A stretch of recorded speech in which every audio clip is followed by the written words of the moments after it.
Humanity lives its usual measured life. Major political issues are being resolved at the White House. While beyond its walls, ordinary people make plans for tomorrow, unaware of the changes that await them. But a single morning changes everything. For unknown reasons, all carriers of the Y chromosome in the city suddenly die. In other words, all male beings from animals and birds to men perish. Among them is the president of... The only surviving males are a young talentless illusionist named Yorick Brown and his pet capuchin monkey Airson. In the event of an emergency, Regina Oliver was supposed to take over the presidency. However, at the time of the catastrophe, she was abroad and there has been no word from her since. Naturally, the absence of leadership leads to dire consequences. Riots erupt in the city, as women panicking begin to destroy everything around them, not knowing how to go on living. Tension rises within the White House as well. The staff realize that within 2 weeks they will be completely trapped.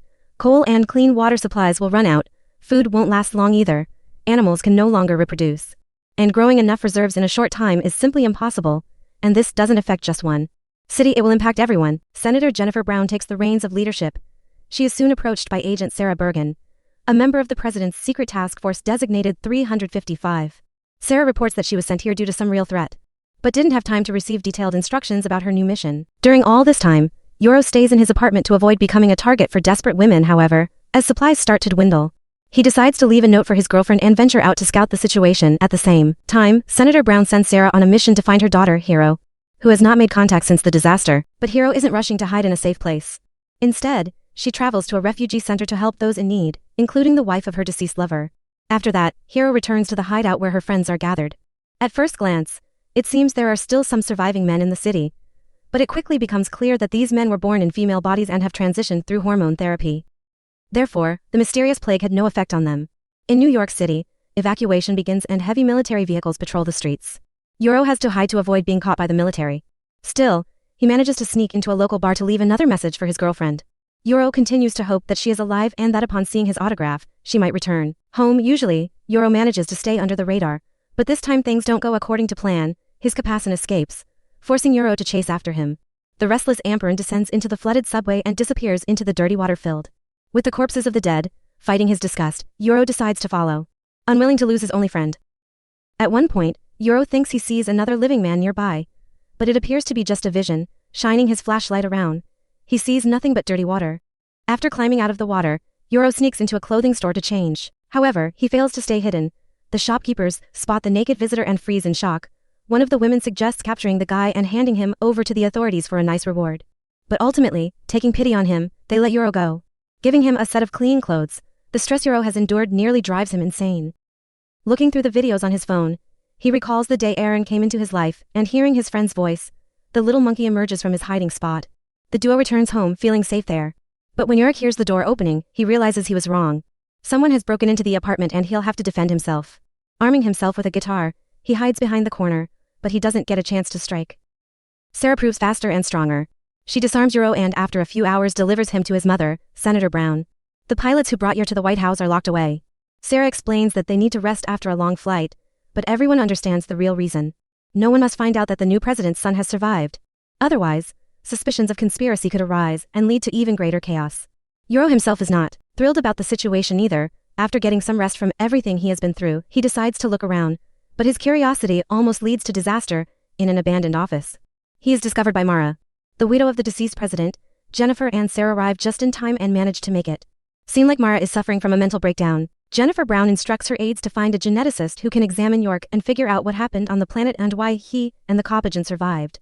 The president plans to bring specialists to the White House, but Sarah remains firm.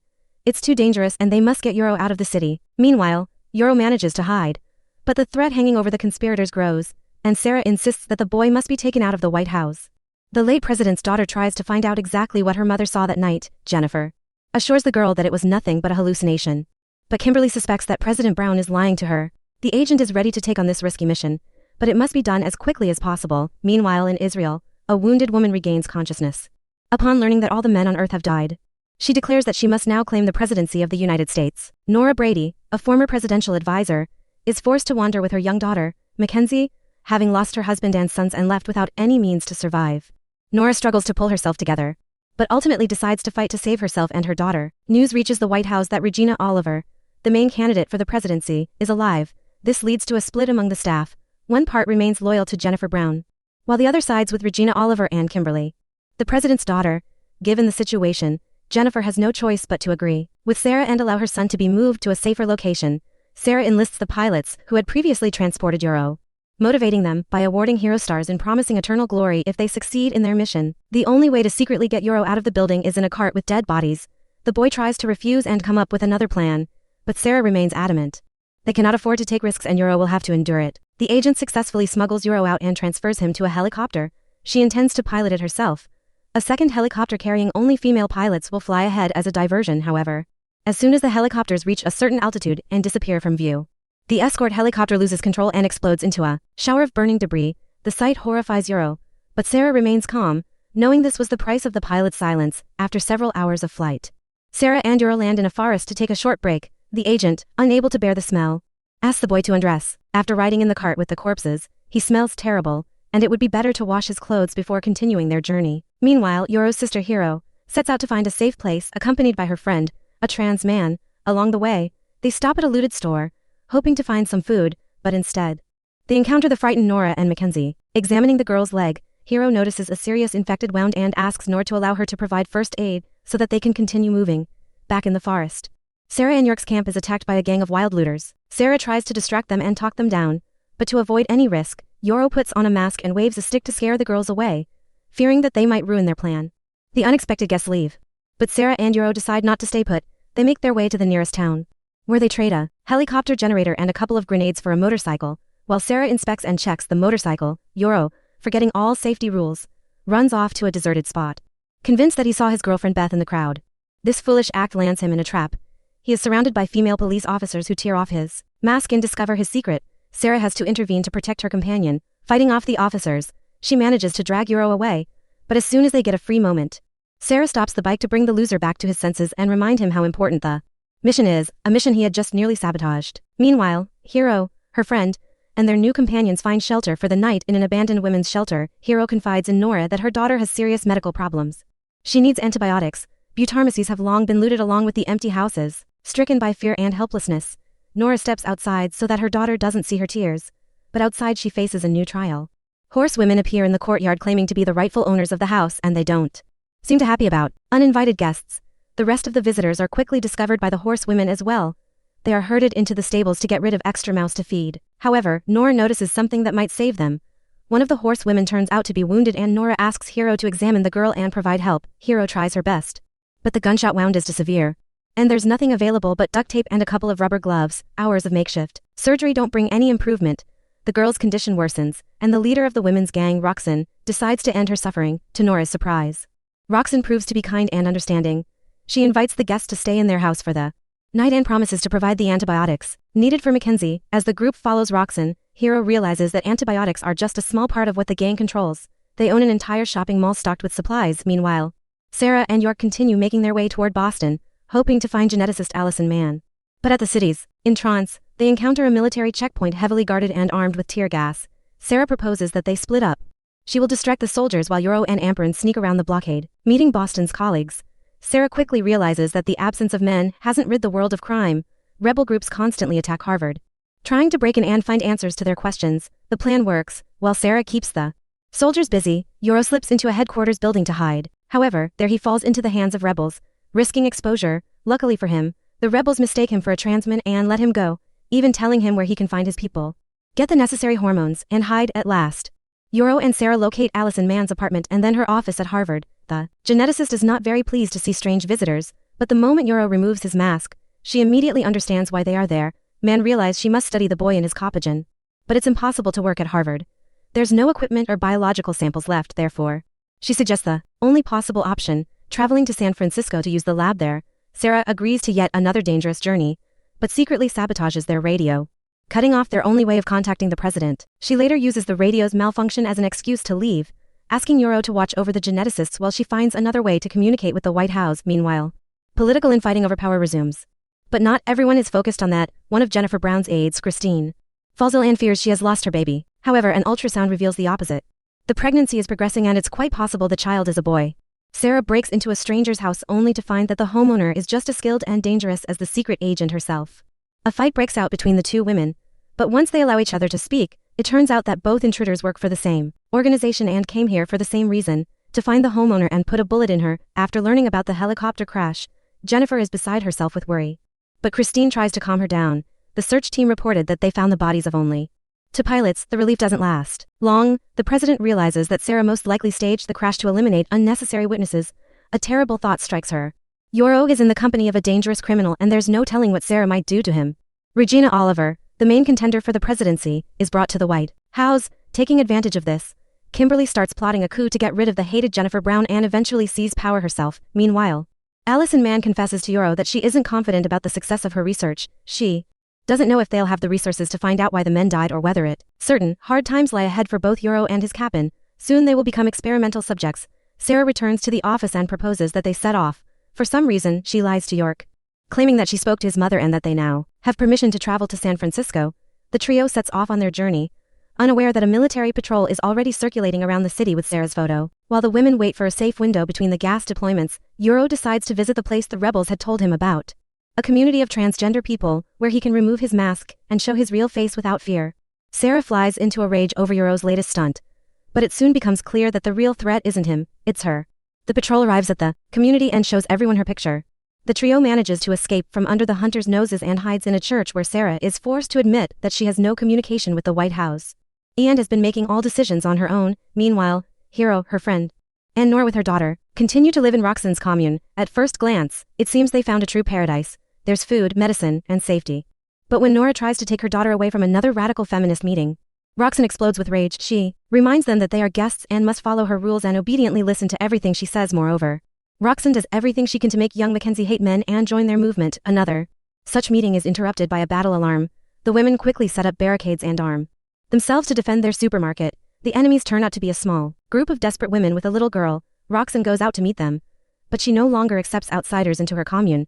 Not even a child evokes her sympathy, and she drives the refugees away, refusing to help. Meanwhile, Allison finds a flyer among Sarah's things. It's a wanted notice for the agent. She suggests that Yorick should run away to avoid being endangered by Sarah, but the boy refuses to betray his friend, even though he knows she is hiding something from them. That evening, Roxanne gathers her commune for some kind of celebratory event. At the beginning of the ceremony, she tells the crowd about Laura, one of the members of the movement, which Roxanne proudly calls the Amazon. At first, everything seems innocent, but as the celebration progresses, Hero and her companions begin to sense that something very strange is happening. Laura is first sprinkled with dirt, then submerged into a bathtub, and when she surfaces, everyone begins calling her by a new name, Athena. Finding all of this extremely unsettling, Sam, Hero's trans friend, leaves the hall. One of the movement members follows him to warn against clashing with Roxanne, but instead she only gets herself into trouble. She is immediately summoned for a conversation. Back at the White House, Jennifer receives a report that the search group has located Sarah and is preparing an ambush. The president begins to worry that the scouts might also find her son. But by that time, Allison manages to convince Yorick to leave, and the pair escape into the forest. Tension rises. The trackers try to catch up with Yorick and Allison, but Sarah neutralizes the soldiers and destroys their radios, cutting off the signal to the White House. That night, Nora wakes up to the sound of screams. Trying not to make any noise, she peeks out of the room and sees a crowd of Amazons punishing a girl for speaking to Sam. The smiling beauties turn out to be ruthless. But Nora decides not to intervene. She wants her daughter to stay safe, and for that, she is willing to play by their rules. Sarah finds a van and the group continues their journey to San Francisco. Despite Yorick and Allison's attempt to escape naturally, this causes even more tension among them. Sarah no longer trusts her companions, which leads to another disaster. She falls asleep at the wheel and the vehicle crashes off the road. After climbing out of the wreck, Allison tries to find Sarah, but she's no longer in the driver's seat. Instead, a convoy of military vehicles soon appears nearby, and they have nothing to do with the White House. Jennifer is informed about the incident, as well as the fact that among the fugitives was a man. While the president struggles to deflect suspicions away from her son, Yorick regains consciousness in an unfamiliar house, in bed with an equally unfamiliar woman. Getting out of bed, he goes in search of his capuchin, but instead encounters the people who brought him to this place, the residents of the ranch where Yorick has been taken. Seem peaceful enough, however, they refuse to tell him where his companions are. Meanwhile, the girls wake up in a jail cell, completely unaware of where they are or how to escape. Jennifer addresses the surviving citizens of the city, asking them to agree to evacuation and not to incite chaos in the crowd. The president spots a familiar face, Beth, her son's girlfriend, who all this time had been in a hospital. While Jennifer talks to Beth, Kimberly continues to secretly persuade Regina to overthrow the usurper and take her place. Despite the friendly atmosphere, Yorick isn't set free. On the contrary, he is thrown into a cell with the girls so the community can decide what to do with the prisoners. Meanwhile, more grim news arrives. A new strain of flu has been discovered in Greece. Jennifer immediately dives into addressing this new crisis, but is also faced with another Mara shows up at the command center, demanding to know if the rumors about Yoro are true. The waiting inside the cell becomes unbearable, and tensions flare up again. Yoro and Sarah end up fighting, but the argument quickly ends when the heavy door cracks open and a woman from the settlement appears. She informs the prisoners that a decision has been made. They will be allowed to stay until Sarah recovers. After that, they'll be escorted out of the city so they can continue their journey to San Francisco. The ranch residents provide Sam with a separate bedroom before she drifts off to sleep. She warns Yoro to stay alert and trust no one. But Yoro is convinced that Sam is exaggerating the danger. The ranch seems lively and everyone appears peaceful and kind. Moreover, they have plenty of food, electricity, and water, luxuries that are rare in most regions now. Meanwhile, Mara's grief becomes unbearable. She climbs to the roof and takes a step into the void. Hoping to reunite with her husband and sons, she leaves a note for her daughter, apologizing and urging her to be strong. At the same time, Beth returns to the city. But instead of going back to her friends, as she had told Jennifer, she heads straight for a rebel truck, joining a group planning an assault on the White House. Back in Roxanne's commune, Kate, one of the Amazon, tries to leave the group, but Roxanne reminds her of the harsh rules, shooting the fleeing girl in the back. However, Roxanne doesn't confess this to the others. She frames the incident as an attack by nomads to prevent further desertions. Roxanne orders everyone into intensive firearms training. Moreover, Roxanne plans to kick out the guests. Nora learns of this from one of the members and rushes to the leader, begging her to allow her and Mackenzie to stay. No amount of pleading works on Roxanne. She gives Nora a few more days, after which the woman and her daughter must leave the commune. Roxanne remembers how she first found this place and built the Amazon community. From day one, she had been its sole leader. Nothing had changed since then. Roxanne continues to dictate the rules and convinces the residents that beyond her protection lies only danger and death. Every day, she holds meetings where the women are required to recall the worst deeds of men and reinforce the idea that Roxanne is their only source of safety. Sam is banned from these gatherings and begins preparing to leave, planning to occupy the guest houses by the lake and start his own community. But Hero has already started falling under Roxanne's influence. She's no longer sure she wants to leave. Roxanne witnesses an emotional argument between Hero and Sam. Seizing the opportunity, she manipulates Hero again, convincing her that even a not real man shouldn't speak to her like that. In the end, the friends part ways, and that night, Roxanne drives Sam out, allowing him to take a little food with him. The next morning, Roxanne doesn't tell Hero that she was the one who let Sam go. Instead, she does everything to comfort the girl, even organizing a farewell celebration in honor of saying goodbye to all things male. The festival ends with a noisy and cheerful party enjoyed by everyone except Nora. Nora never manages to fit in with the group, and to get her revenge she sets fire to the shopping mall while everyone sleeps. The Amazon manage to survive, but their supplies are destroyed. Nora hides her satisfaction behind a mask of sorrow, blending into the grieving crowd, pleased with her actions. Nora prepares for a night escape. She heads into the forest to check her supplies, but instead finds a police car by the river filled with bodies. It becomes obvious that Roxanne is not who she claims to be, and Nora decides to use this information to her advantage, choosing a moment when they are alone. Nora confronts Roxanne about her discovery. She promises to stay silent in exchange for privileges she and her daughter must always have: access to the best food, protection, and shelter. But Nora offers more than just silence. She promises to help Roxanne retain control over the group, even after the loss of their supplies. Ensuring that people won't abandon her, Roxanne accepts Nora's terms. She gathers her followers and delivers a loud, fiery speech, promising that they will overcome all hardships and conquer the world. Meanwhile, Sarah slowly recovers and even resumes her training, although she continues to suffer from hallucinations and visions. Despite this, she keeps a close eye on Yoro, who seems to have once again let his guard down and placed too much trust in the villagers. Sarah's suspicions grow when one of the villagers approaches her, asking suspicious questions about a device found in the wrecked vehicle. The girl refuses to reveal what it is, but she clearly doesn't want Yoro to find out about the beacon. On Roxanne's orders, Hero finds another settlement, a group of women who have created a memorial to honor the memory of men. Hiding behind the guise of protecting women's rights, Roxanne organizes a raid to steal food and supplies from the settlement. The Amazon unleash hell on the inhabitants of the memory town. But Nora quickly realizes something is wrong. Instead of simply taking food and water, the savages are destroying everything in a frenzy. Nora doesn't like what she sees and tries to reason with Roxanne, but the deranged leader insists that this is the right path. Fully recovered from her illness, Regina Oliver prepares to overthrow Jennifer Brown. She instructs her allies to be ready for a coup within 30 minutes. Seeking additional support, Regina turns to Kimberly, but after her mother's death, Kimberly has lost her fire and no longer wants to be involved in the rebellion. At the same time, under the government building, Beth's team plants explosives. Jennifer Brown is summoned to the command center where she is accused of hiding information about Yorick. To protect her pregnant aide, Jennifer is forced to confess, admitting that her son survived. She also reveals that he was sent to a geneticist in the hope of saving humanity. Although no one knows if he has reached his destination, even those who had supported Jennifer the day before now side with Regina. They demand that the liar step down and hand over power to the true president. But the discussion is interrupted. An explosion rocks the building, and it becomes clear that intruders have broken in. The rebels led by Beth storm the building, making their way through the underground tunnels. They clash with the politicians and the president's security service is forced to lay down their arms and surrender. Jennifer recognizes Beth despite her balaclava, but the girl manages to signal her to stay silent and not expose her. Regina's desire to be president vanishes the moment danger appears.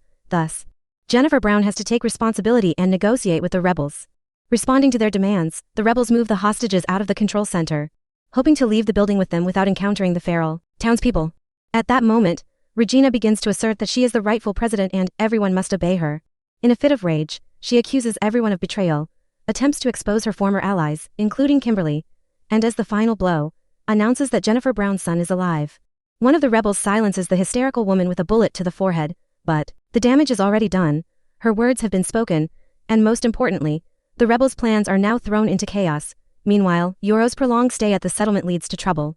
The women, starved for male attention, begin hunting him, hoping to spend time with the last surviving man. Taking advantage of the moment when Yorick is distracted, and Allison is socializing with the locals, Sarah sneaks into the forest to destroy the beacon that had been transmitting her location. All this time, the rebels failed to evacuate the hostages in time. A second rival faction releases tear gas through the ventilation system. Gunfire erupts in the hallways, people scatter in panic and those who don't escape in time fall dead to the floor. Beth secretly removes Jennifer's handcuffs and tries to lead her away. The president doesn't have time to save her pregnant aide, but Kristen is not left alone. Kimberly stands up for her. Through the underground parking lot, the girls manage to reach an exit. At the memory town, among personal belongings, Roxanne finds a notebook listing the names of all surviving men. Now the leader has a new goal to hunt down and destroy them, all to free the planet. The Amazon decide to start with the young man they had already seen once, the one now living in the nearby village. Nora shows Roxanne his portrait. It's none other than Yorick Brown. Beth gives Jennifer her uniform, before they part ways. Jennifer tells the girl that Regina's words were true, Yorick is alive. Roxanne and Nora set out to find the village where they believe the surviving man is hiding, but sensing danger, Sarah urges her companions to leave quickly. The news of their imminent departure doesn't please Yorick, but he's not ready to argue with the agent. However, it's unlikely they'll disappear in time. Roxanne has already located the estate and is preparing her squad to attack within a few hours. During a meeting, two nomads burst into Roxanne's camp. From them, Hero learns about the president's death. Not knowing that the title of president didn't belong to her mother, Hero assumes it was her who died. In reality, Jennifer is still alive. Having mourned her daughter, she prepares to flee with Beth. The president can no longer stay in the city where a hunt has already begun for her. That night, Sam sneaks into Jennifer's house. The woman immediately recognizes her daughter's friend, and together they attempt to escape. But the house is surrounded. Kristen and Kimberly find refuge in an abandoned barn. Waking up early in the morning, Kimberly tells her friend that she knows how they can all be saved. They need Yorick to continue the human race. And Yorick, it seems, agrees that night. He sleeps with one of the village women who had long set her sights on him. Their idol is shattered when the Amazon, led by the crazed Roxanne, storm the village streets, demanding that the man be handed over. Sarah jolts awake at the sound of gunfire. She orders Yor's new girlfriend to get him out of the house while she stays behind to repel the attack. Realizing they are heavily outnumbered, Sarah steps outside with her hands raised, pretending to be frightened of the intruders. She brings out the local transman, passing him off as the real survivor. A serious firefight breaks out on the main street. The sounds of gunfire distract Sarah's convoy, and she uses the moment to disarm her enemies and escape. Even little Mackenzie joins the fight, trying to prove to Roxanne that she deserves her place in the commune. Meanwhile, Hero catches up with the group of escapees. She fires at them until Yorick turns around. Recognizing her brother, Hero freezes, but Yorick's girlfriend, unaware of the family connection, shoots Hero. Wounded, Hero manages to tell her brother about their mother's death and warns him that the Amazons intend to destroy him. She urges Yorick to flee, and to buy him time, eliminates one of her own sisters in arms. The firefight in the city rages on, but unexpectedly, Nora raises her hands and steps into the center, declaring their surrender. This sends Roxanne into a frenzy, but no one cares anymore. Hero tells Nora that Yorick is alive. This gives the women new strength, and upon returning to their camp, Nora decides to depose Roxanne and open the girl's eyes to the truth. But words alone don't work. Roxanne continues to provoke Nora until Nora shoots her in the chest. The Amazon, stunned, raise their weapons, but Nora quickly finds comforting words for them. Hero steps forward to stand at Nora's side, And from that moment on, the community has a new leader. Sarah walks several kilometers and finally finds Yoro and Allison. The boy is devastated. He feels like he has lost everyone he loved and no longer has a reason to live. Listening to her friend, Sarah confides that she understands him better than he thinks. She lost her parents in childhood too. Sarah then tells Yoro that if he wants, he can walk away. She had been following Jennifer's orders, and now that Jennifer is presumed dead, their agreement is technically void. But Yoro refuses. He asks Sarah to become his trainer so he can stop being a burden and learn to protect himself. Meanwhile, Jennifer, Beth, and Sam find themselves locked in an empty room under surveillance cameras. They don't know it yet, but they have been captured by Sarah's former superior from the Secret Service. Following the signal from the beacon, Sarah leads her friends to a fueled vehicle, besides gasoline. The car contains everything needed for scientific research and a map with a marked route. Where does it lead? For now, that will remain a mystery.